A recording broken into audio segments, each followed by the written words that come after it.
মই দিকম আঞ্চলিকৰ সম্পাদক শ্ৰী পুষ্প তাঁতী আদিত্য খাৰকাই ডাঙৰীয়াক মই ধিক্কাৰ জনাইছোঁ, যেনেকৈ আৰু গৰিহণা জনাইছোঁ এনেধৰণৰ মন্তব্য যি আগবঢ়ালে সংবাদ মাধ্যমত কি আদিবাসীসকল অসমৰ স্থায়ী বাসিন্দা নহয়, সিহঁতক কি ব্ৰিটিছে আনিছিলে। এনেধৰণৰ মন্তব্য আগবঢ়াবলৈ আপুনি ক'ত সাহস পালে? আপুনি কোন হয়?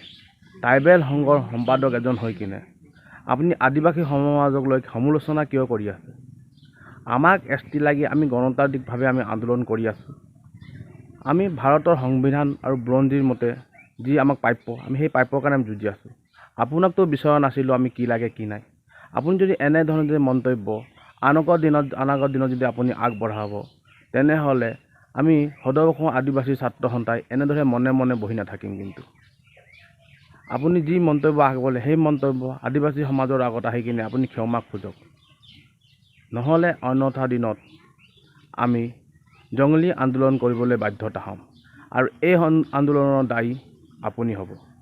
আৰু যিসকলে আপোনাক সমৰ্থন কৰিছে সেইসকলকো জনাব বিচাৰোঁ যে সিহঁতে কি নাজানে নেকি আদিবাসী কোন হয়? বুৰঞ্জীৰ মতে আদিম যুগৰ মানুহ আদিবাসী মানুহ ভাৰতৰ স্থায়ী বাসিন্দা, অসমতো স্থায়ী বাসিন্দা। কেলৈ প্ৰথমে আদিম যুগৰ মানুহ আদিবাসীয়ে প্ৰথম অসমত আছিল, সেই কি নাজানে নেকি? আৰু এনেধৰণৰ সমৰ্থনকাৰীক মই বুজাব বিচাৰোঁ যে আপোনালোকৰ যদি এনেধৰণৰ আগন্তুক মন্তব্য আগবঢ়াই থাকিব, তেনেহ'লে আমাৰ আদিবাসী সমাজ চাহ শ্ৰমিক সমাজে আমি আদি জনগোষ্ঠীয়ে এনেকুৱা ধৰণৰ মন্তব্যৰ পৰা আপোনালোকৰ সকীয়াই দিব বিচাৰোঁ যে এনেধৰণৰ মন্তব্য যদি আপোনালোকে আগবঢ়ায় তেন্তে আপোনালোকৰ কাৰণে বিপদজনক হ'ব।